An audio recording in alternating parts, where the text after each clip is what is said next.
Thanks, Wes. And in other news, the Alpine Energy plan has certainly been in the headlines recently. News Channel 8's Lee Carl files this report from St. Thomas. The governor also spoke about energy and some of those concerns, and in the middle of that, the mention of Alpine. With respect to Hovensa, they're still in the negotiating stages.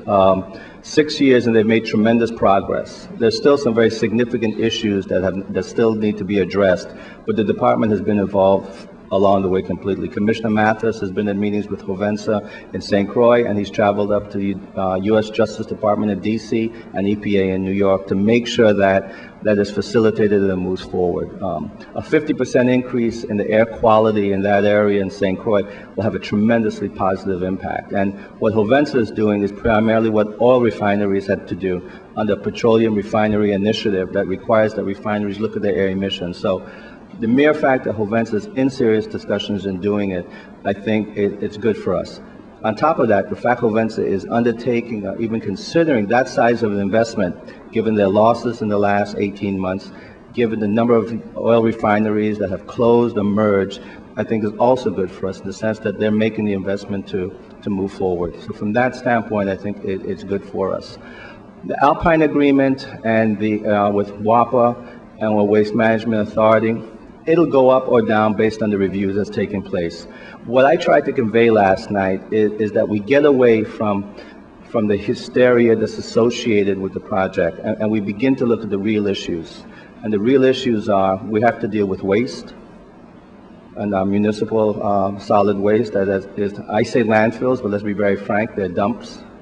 In addition to that, we have to address the whole issue of beginning to diversify from our sole reliance on oil. To go towards renewables, as everyone would like to, whether it be solar or whether it be wind, is unrealistic given our power grid, and also renewables are much more expensive. So what I tried to do is paint a picture that really this is an effort to address two very important issues. We have to address the amount of garbage that's going into Anguilla, because if we don't, it puts the Henry Rawson Airport in jeopardy. At the same time, we need to look at how do we reduce the amount of cost to WAPA. Yes, all of it some will be garbage, but we have to supplement the garbage with petroleum coke. Petroleum coke is something that is used in other jurisdictions. And again, it'll go through the review, and that review will determine whether it's best for us and whether it's something that we can use. I think it is, but again, the review process with PNR, with EPA will determine.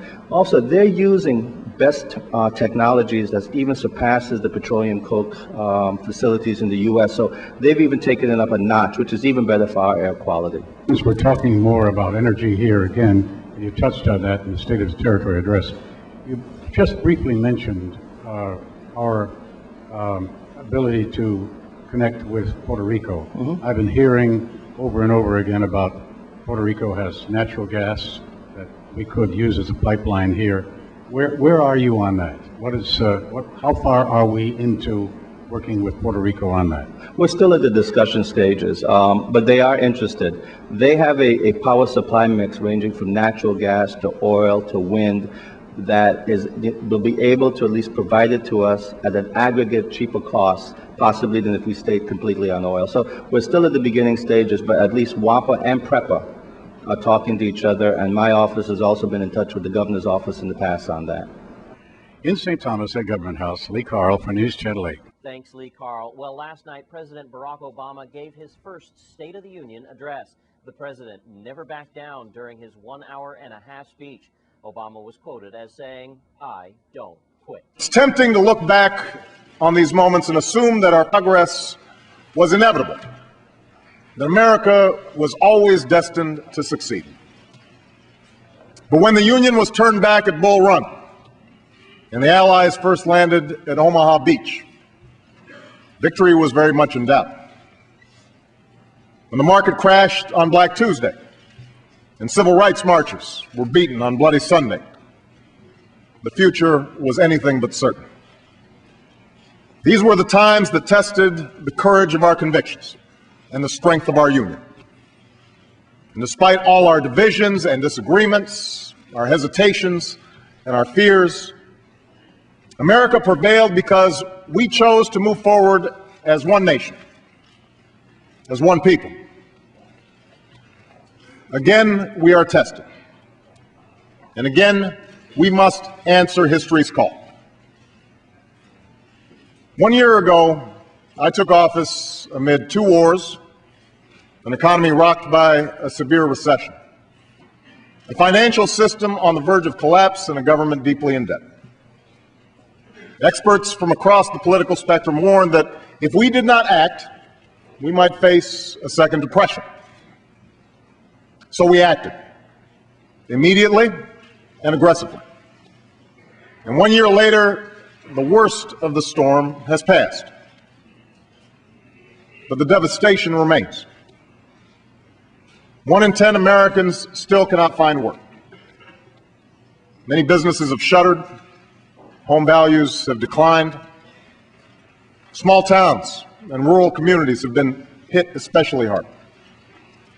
And for those who'd already known poverty, life's become that much harder. And this recession has also compounded the burdens that America's families have been dealing with for decades. The burden of working harder and longer for less, of being unable to save enough to retire or help kids with college. So I know the anxieties that are out there right now. They're not new. These struggles are the reason I ran for president. These struggles are what I've witnessed for years in places like Elkhart, Indiana, and Galesburg, Illinois. I hear about them in the letters that I read each night. The toughest to read are those written by children, asking why they have to move from their home, asking when their mom or dad will be able to go back to work. For these Americans and so many others, change has not come fast enough. Some are frustrated, some are angry. They don't understand why it seems like bad behavior on Wall Street is rewarded, but hard work on Main Street isn't. Or why Washington has been unable or unwilling to solve any of our problems. They're tired of the partisanship and the shouting and the pettiness. They know we can't afford it. Not now. So we face big and difficult challenges.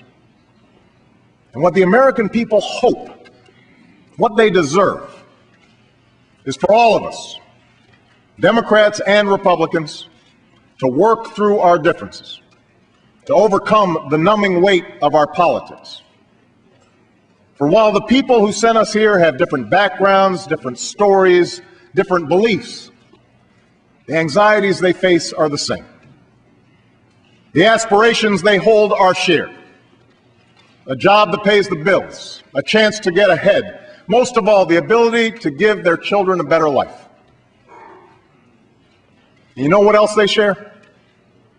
They share a stubborn resilience in the face of adversity.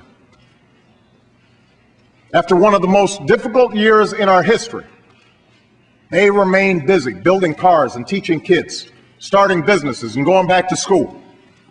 They're coaching Little League and helping their neighbors. And Channel 8 doesn't quit either. We'll be back with more news. Stay with us.